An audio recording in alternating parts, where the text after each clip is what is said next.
Thank you for coming this morning. This lecture is a beginning of a series of lectures that we're going to be doing to educate our medical staff and healthcare professionals in orthopedics and orthopedic-related disease processes. The lecture, the first in this series, is Osteoporosis in the Spine. I picked this lecture sort of as I said, you know what, I'm really not a medical doctor from the standpoint of dealing with osteoporosis, but orthopedics, this is all we see. This is an epidemic that is happening in front of us every day, and in probably 20 years, it's actually 17 years, by the year 2030, 50% of the population will be 65 or older. Incredible statistics. So with that, we wanted to be able to find out why this is going on, what is happening, why is osteoporosis so prevalent, and what can we do to improve that condition. My practice philosophy is very simple. I try to treat my patients as I would treat my family. I think if we can do that, everything else becomes very simple. You're not worried about what to do, what case to do, what not to do. If you look at it that way, it becomes very easy. Osteoporosis is a common disease characterized by loss of bone mass, microarchitectural disruption of the structural support, increased skeletal fragility. So I'm going to come back to this over and over again. I want you to think of osteoporosis as a structure, a house that you're building that, let's say, has 3 levels. And you're building this house, and the house looks fantastic, but suddenly the house becomes termite infested. The house still looks beautiful. The patients, you cannot tell who has it and who doesn't. Osteoporosis does not have a particular phenotype, okay? So what we want to do is recognize when those termites start to infest that house.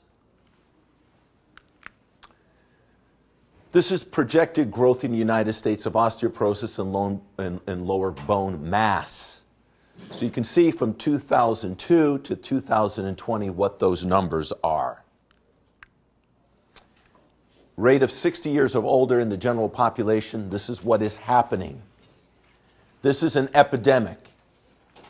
Some refer to it, I spoke with Mary Mells, as a tsunami that is occurring out in the ocean, and we're sitting on the land with these houses. Instead of the ocean hitting us, it's these termites ready to infest these homes. I want you to think about this, what it means for you, your parents, and hopefully your grandparents.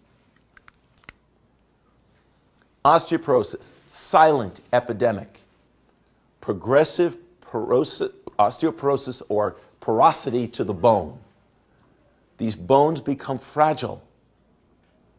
And what happens when we see patients with this, the femur, the large bone here in your thigh, on anyone in this room, hopefully it's as hard as this table or harder. In osteoporosis, and in severe osteoporosis, I can take a scalpel and cut through the bone. I couldn't do that with you. The scalpel would break. Bone strength decreases. Fractures are not silent anymore because once they occur, they're very painful. And these patients are miserable.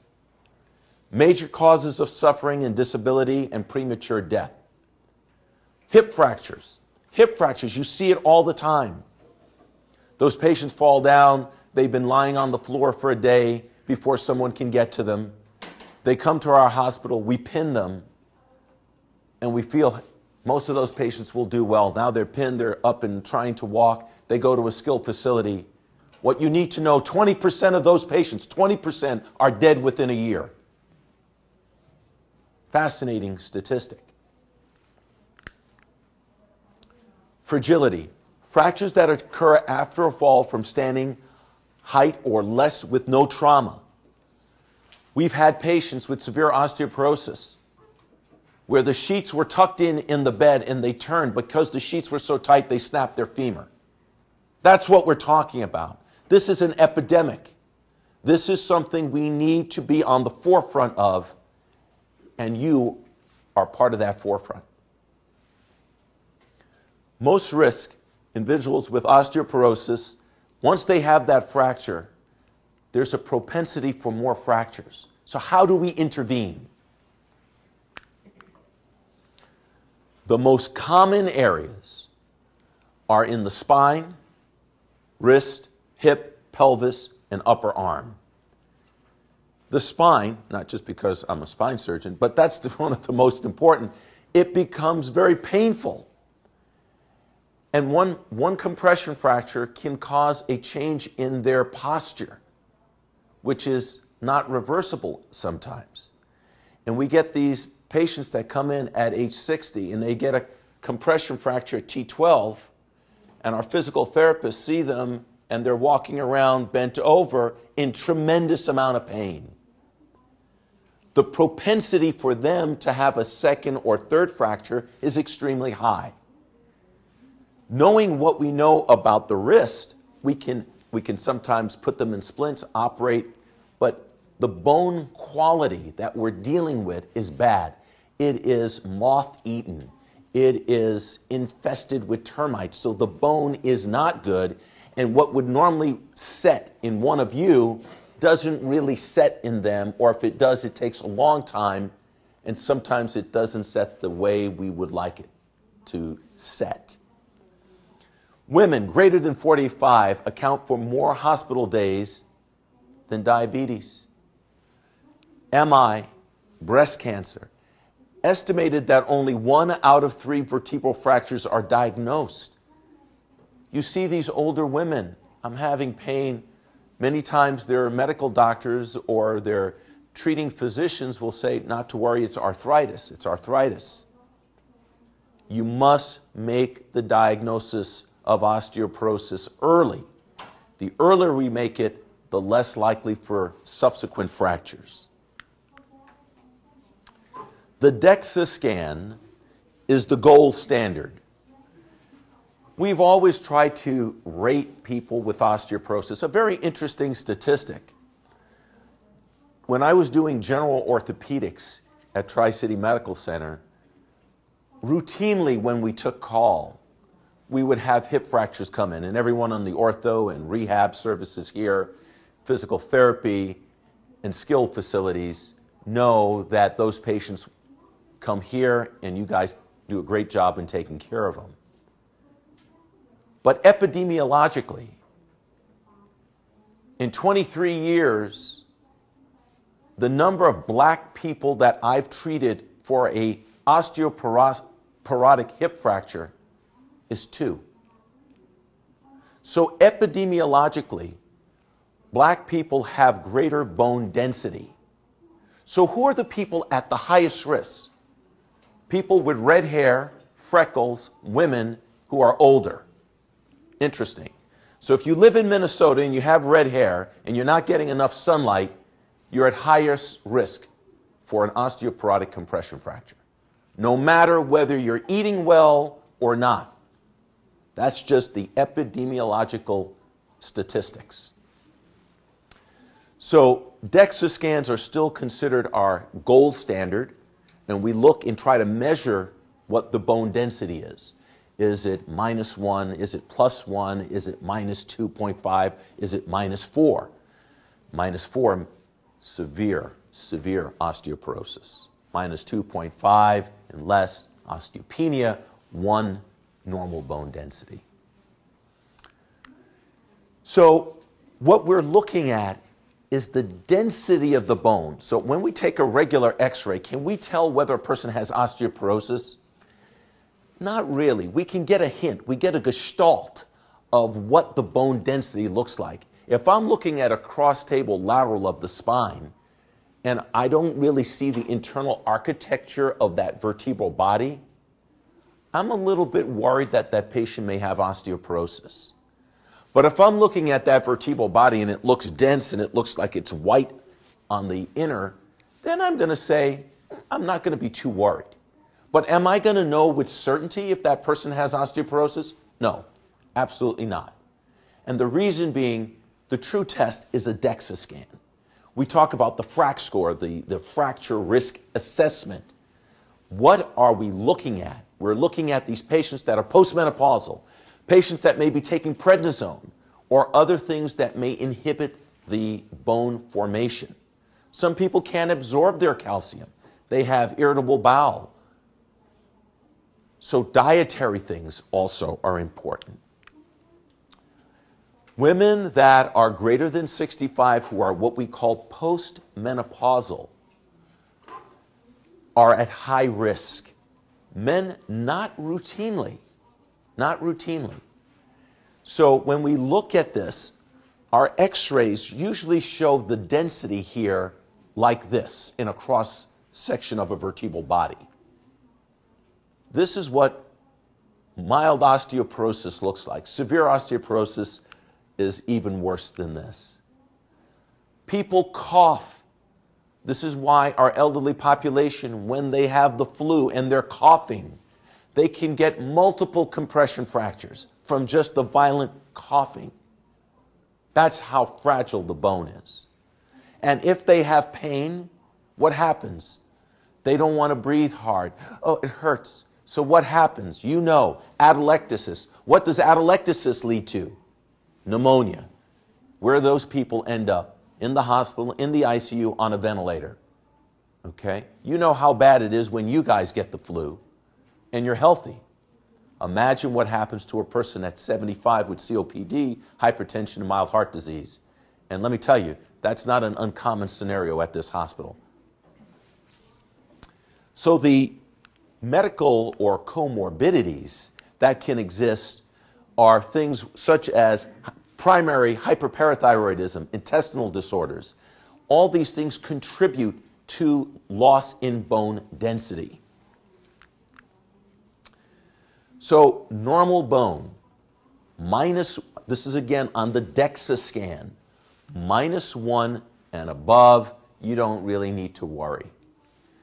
When you're in this osteopenic, which means that it's not quite osteoporotic yet, but you're moving in that direction, you need to be doing something.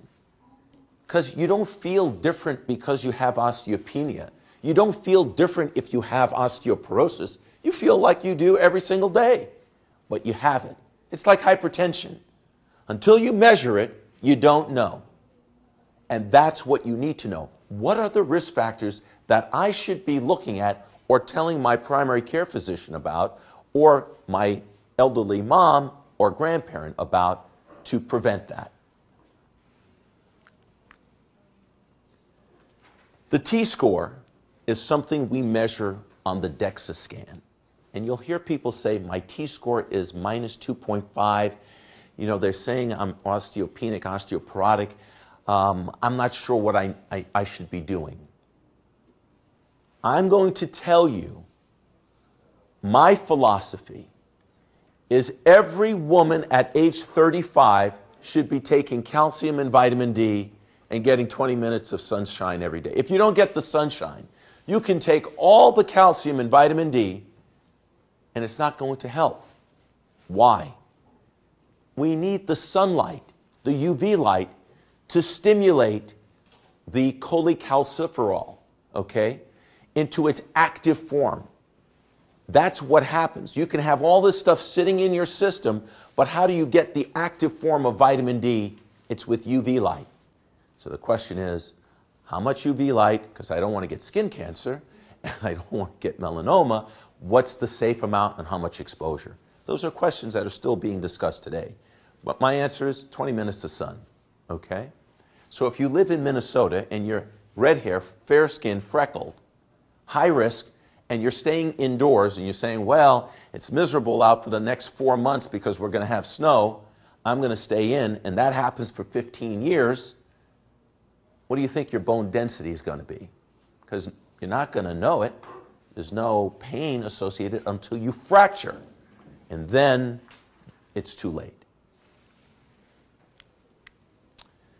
So the assessment of the risk factors, again, age. As we get older, we lose bone density. There's a couple of cells that you need to know about in the human body. One of the cells is called the osteoblast. The osteoblast makes bone. We're going to come back to that later when we talk about treatment. So if some pharmaceutical company can come up with a way to make more osteoblasts, that would be great. But there's things that we do to stimulate osteoblastic activity to help increase bone density. And then there's another cell called the osteoclast. The osteoclast eats bone, destroys it, okay? And there's a constant remodeling going on right now in all of our bodies between bone being laid down and bone being removed. And when we put in implants in the human body, like in the hip, we put in thick pieces of titanium or cobalt chrome for implants for the total hip and total knee. We come up with some more flexible implants for the joints. If I asked you, and just show of hands, if I were to try to identify which would be the stronger, if I put in titanium, stainless steel, cobalt, or a flexible joint like a Teflon joint in bone, which is the strongest of all of those? Who would say titanium? Okay, about a third of you. Who would say stainless steel? Good, no one. Who would say Teflon? 1, 2. Who would say bone? About another third. Bone is right. Bone is stronger than any metal. The reason being, it has the ability to remodel. Remember, we've seen people fracture rods in their spine because they're osteoporotic, because there's a race going on between the fusion knitting and the hardware breaking. And the same thing happens in a hip. If it's very osteoporotic and that implant is not getting incorporated, the thick diameter of titanium is snapped in half because of the bone, because of the load. So think about that, how incredible the human body is in remodeling every day, every single day. It's an incredible structure, this bone. It's a living structure, stronger than stainless steel, stronger than titanium, stronger than Teflon. And that's what we are dealing with here.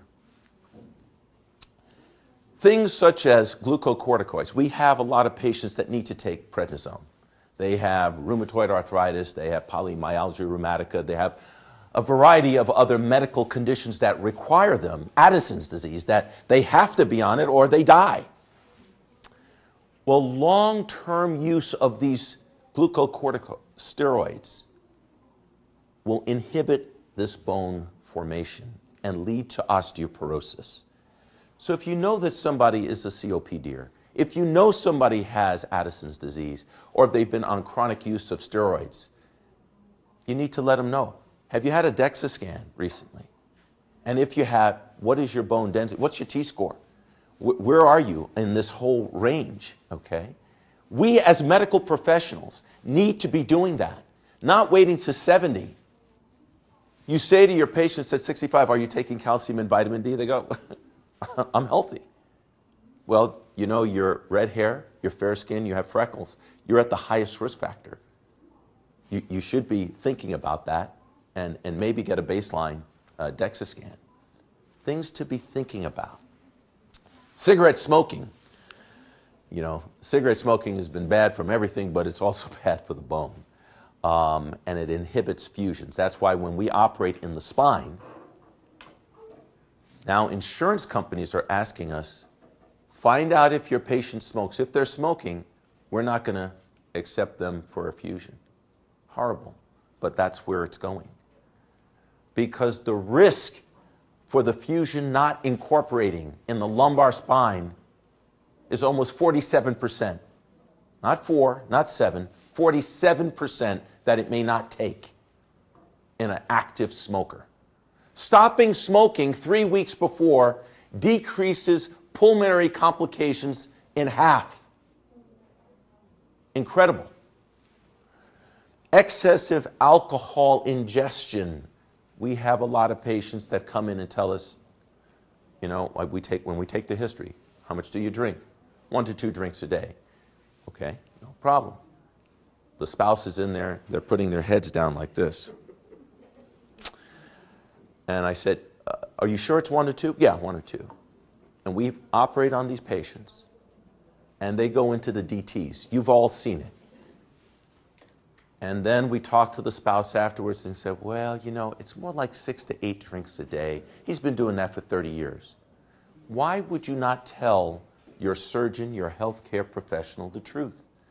Knowing the truth helps us because people with DT die. If you're in active DTs, you can aspirate, go to the unit, some of those patients die.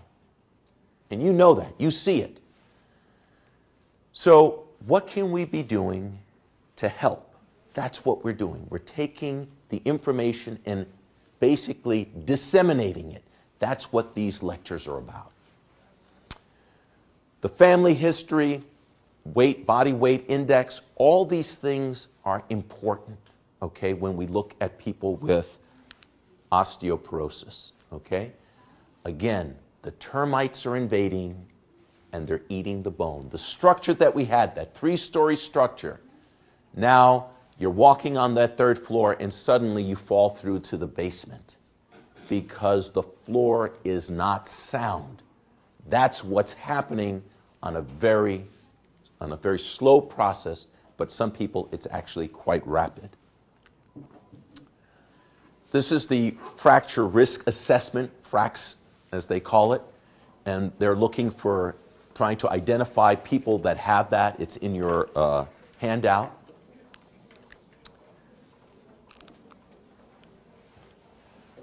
Looking at the structure, I'm not sure why I chose this one, but for whatever reason.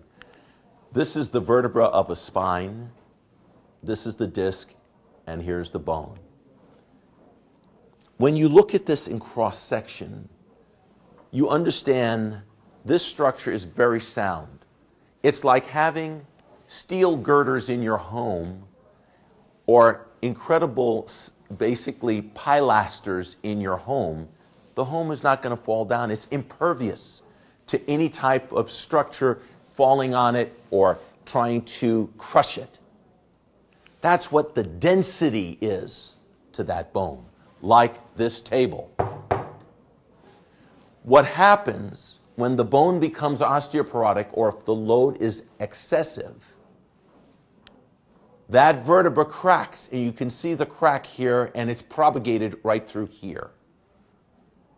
Like any fracture, it bleeds. It creates pain. And the pain is constant because I can't really put you in a cast. I kind of can put you in a brace, but you still have to walk. And when you walk, you load your spine.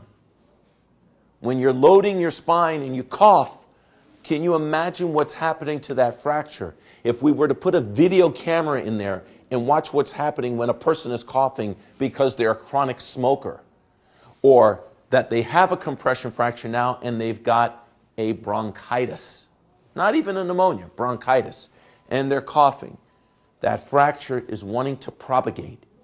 It bleeds, it creates a tremendous amount of pain, and how do we treat it? A lot of times these patients don't even go in to see their doctor. Oh, I've got a bad cold, I think I cracked my rib. You've heard it all. What I'm telling you is index of suspicion high for compression fracture.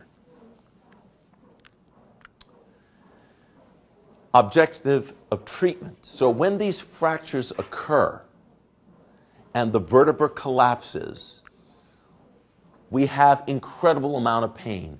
So these patients get put on pain medications, they get put in a brace for stabilization, and sometimes we operate to restore their height and maintain the height. Kyphosis is that position of the body when it gets bent like this. And if you have multiple compression fractures, we've had patients in 1 year go from being absolutely perfectly upright to suddenly being bent over like this and not being able to even look up.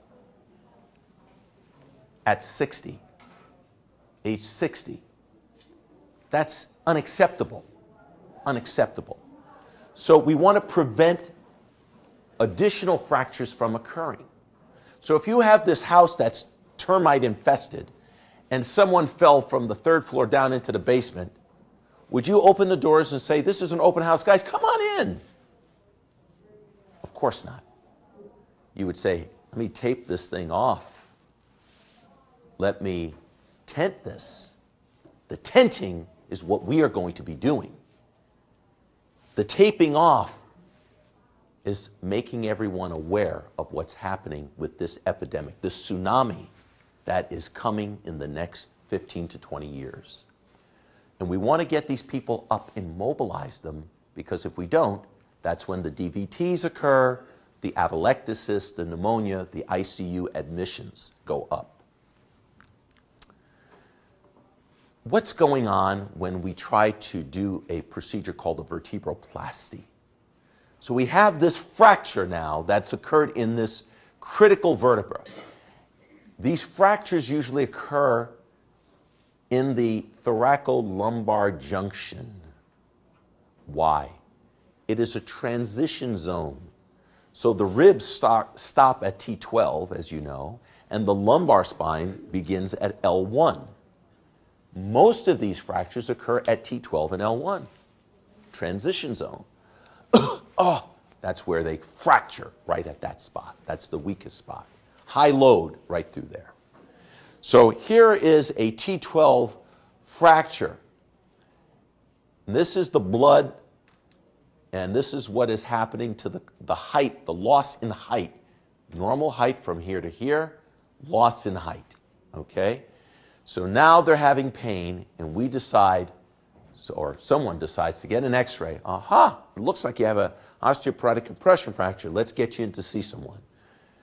Sometimes because of the system, and I'm not here to beat up the system, but sometimes that takes a month to get in to see a spine doctor or interventional radiologist or a pain doctor.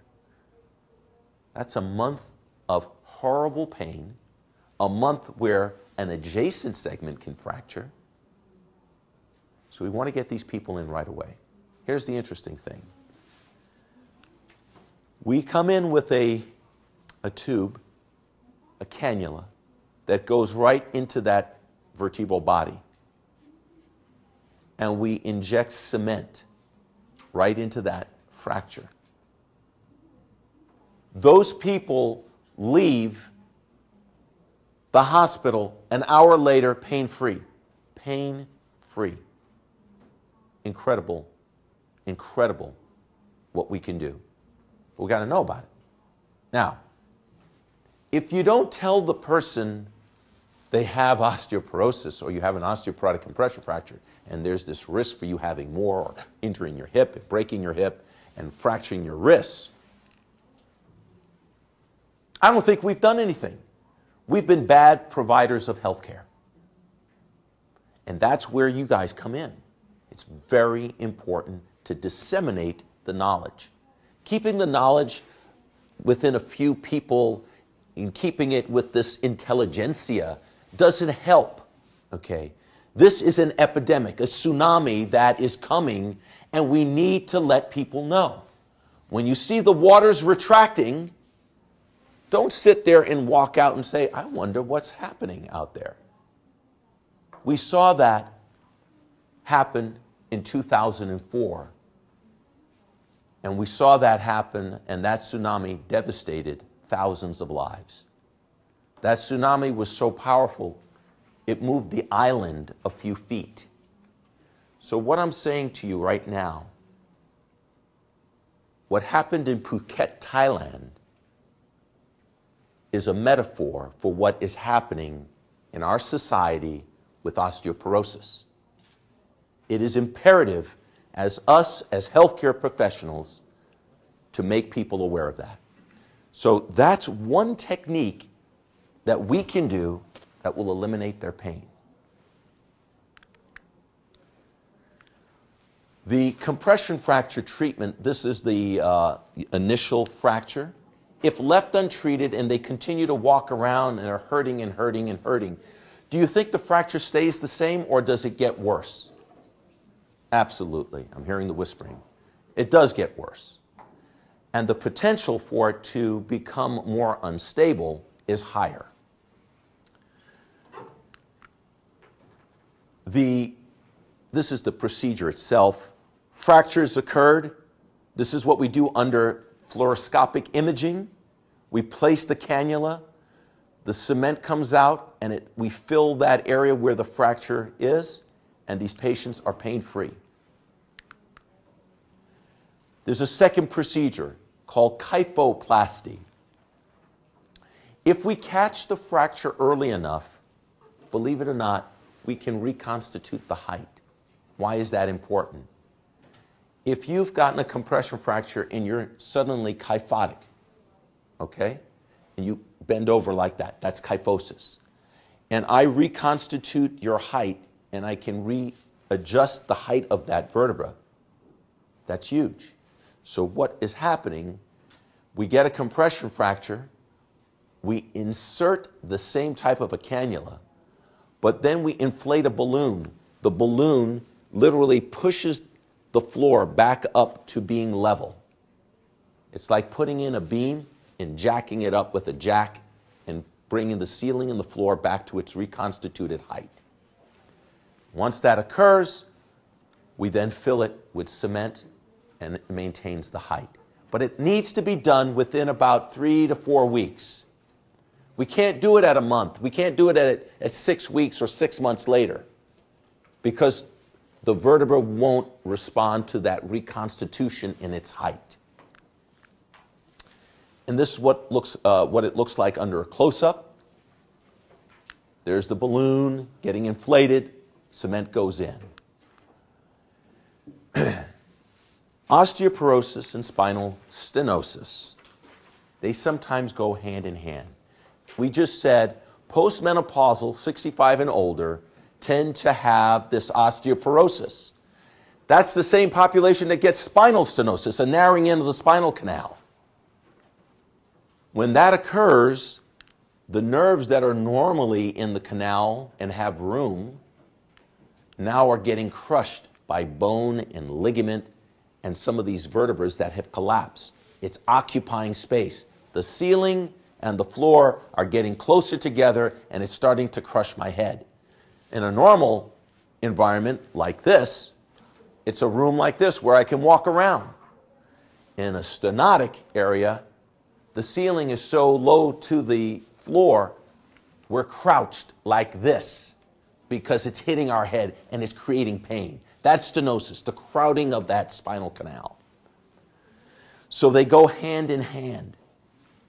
And if I have to operate on an osteoporotic patient who has spinal stenosis, which is the majority of my patients, and many of them don't even know they have osteoporosis because I'm the first one getting their Dexa-Scan. There's something wrong with that. If the spine surgeon is the first one ordering the Dexa-Scan, there's something wrong with the dissemination of knowledge amongst our healthcare professionals.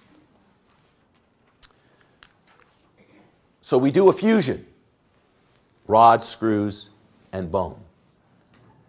We used to take the bone from their hip, but if they're osteoporotic, I'm taking osteoporotic bone to try to make them fuse. It doesn't make sense.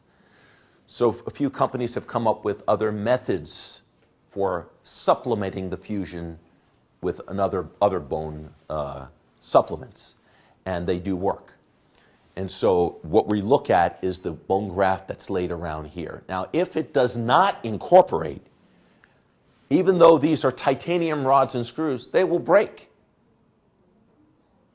because bone is stronger than metal. Okay? And it's because of the ability for bone to remodel. So here's a real photo of an osteoporotic compression fracture. I'm not sure if you can see it from there, but you can see this wedge shape. Most of these vertebrae look like squares. And as I was saying to you before, sometimes when you look at an x-ray and it looks translucent here, that gives me a feeling maybe this patient has osteoporosis. Will I know for certain if they have osteoporosis? No. That's where we need the Dexa-Scan to be certain and quantitate their density. So in spinal fusions, the bone is compromised.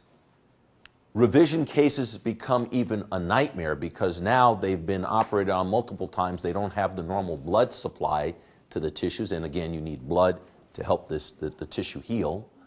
And sometimes we're going from T10 all the way down to the sacrum. And many of these patients have instability, what we call spondylolisthesis. Spondylo from the Greek meaning vertebra, listhesis meaning slippage. These vertebrae start to become unstable. And sometimes we have to anchor the bone into their sacrum. That's where we can sometimes see sacral fractures. We just did a case 3 weeks ago, and this patient fell at home, refused to go to the sniff. She says, no, I want to go home. PT, everyone approved her to go to a sniff. She got to the sniff, she says, I do not want to go here, I want to go home. Went home, second day at home, reaching for a glass of water in the refrigerator, slipped and fell, both legs went in the air, she landed on her construct, and the titanium rods and screws were absolutely fine, but she fractured her sacrum. Very painful. Sacral fractures, very painful. That's part of your pelvis. Every time you take a step, you're going to have pain. She will be in pain for probably 3 to 4 months. Sometimes we can inject the sacrum with cement. It's called a sacroplasty. We've heard of vertebroplasty, sacroplasty. Sometimes, not all the time. Current challenges with spinal fusions. Those pedicle screws that we put in to the vertebra to hold the spine and give it its correction in its sagittal plane. Those screws are only as good as the bone we're putting it in. You know, when you try to hammer a nail in the wall to hang a picture, if you don't get the stud, you hang the picture and you see it wobbling, you go, oh gosh, please, don't fall, don't break. Somebody slams the door, picture falls down and shatters. That's what we're dealing with every day when we put screws into those patients' spines. That's why we brace them. That's why our physical therapy, occupational therapy department and rehab do a great job in getting them mobilized. Why do we want them up? Because as soon as you start walking, you're loading your spine. When you load your spine, you're stimulating bone, you're increasing osteoblastic activity, the activity that makes bone. We learned a lot about osteoblastic activity when we sent our astronauts into space. Interesting thing, the astronauts, when they came back, they were collapsing and falling down in pain. Why? Gravity. There's no gravity in space, okay? Or on the moon, 1/6. So the amount of gravity is important for loading the spine. So if you all lived in the water, you'd all have osteoporosis because you're not loading your spine. The best thing to load the spine is walking. Walking. It stimulates osteoblastic activity. Resistive exercises with weights stimulates osteoblastic activity. If you sit in your house in Minnesota and take your vitamin D and calcium and sit in one of those easy chairs and watch TV all day, you're still going to get osteoporosis. Okay? So what we have to do, we have to deal with that. We put in these long constructs with people that have osteoporosis. We worry about them falling, but you guys do a good job in telling them how to be safe. Take the the throwaway mats and carpets out. Be careful when you're going up and down stairs. Make sure you're wearing shoes that won't slip and make you slide. We've gotten better, but we need to disseminate that knowledge more. Here is something that when we see this, we get worried about. If you take, here's pedicle screws in the sacrum. This pedicle screw has this little dark area around it. That's a halo effect, we call. That means the bone's so osteoporotic, the screw is moving around in there, and it's loose. I don't like to see that. That means that the patient may end up needing a revision. Okay? So these are the things that we look at when we deal with osteoporosis. They're subtle, they go through a major operation, and then the most difficult part is getting them to heal. Okay? Resistive exercise. We have more people now in their 70s, 80s, and 90s. We have nonagenarians coming in telling us they want to play golf.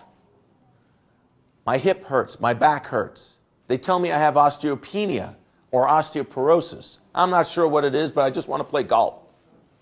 Okay, well, this is what you need to do. Right now, you don't need any surgery on your spine, and hopefully you never will.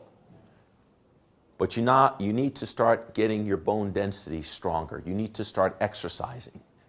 When these astronauts came down and they collapsed, they lost their bone density. They became acutely osteoporotic. We now know when we send people in space, they have to exercise. Now they come off the shuttle and they walk off and they, I feel pretty good. They still have to get examined by a doctor, but they're not collapsing like they used to because we didn't know. Gravity. So resistive exercise is important. It's not the size of the weights, it's what you're doing and being vigilant and consistent with that exercise. That will load the bone and improve osteoblastic activity and minimize osteoclastic activity. Diet. Food is medicine. We are what we eat. If you cannot absorb calcium, taking calcium pills doesn't work. You're not going to absorb it. You need to know. There's people that have medical conditions and they have malabsorption and they're sitting there and saying, I'm taking my calcium pills. I don't know why I still have osteoporosis. Your medical doctor needs to talk to you. You can take 10 times the amount of calcium. It's not going to work. It may end up leading to a kidney stone with calcium, but you're not going to get the osteoporosis. So, no one fall asleep here. Okay, all right. So diet is important. And what we're looking at are the supplements that we can be taking. Calcium, vitamin D, hormonal treatments. And we now know things such as Actonil, things such as Fosamax, thank you so much, Boniva, you've all heard about these things. Some of them will stimulate osteoblastic activity. They're called biphosphonates or diphosphonates. They tend to bind and work on stimulating osteoblastic activity. Others work on minimizing osteoclastic activity, okay? Reclassed, okay? And then we have things such as Forteo, and we have intravenous forms of it that we can give for people that have severe minus 4.0 on their Dexa-Scan, severe osteoporosis. We give those patients, and we try on some of them, intravenous, because waiting for the pills to take effect in 2 years, they'll fracture so many more bones, we can't wait that long. So that's some of the treatments that we have. When you take a look at the oral biphosphonates and IV, these are the things that are in your handout. There's tons of pills. These patients are already taking 15, 20 pills a day. What can we do to help them understand before they need to get there? That's why I'm telling you, age 35, start telling them. Calcium and vitamin D, do your exercise. We are going to change that tsunami.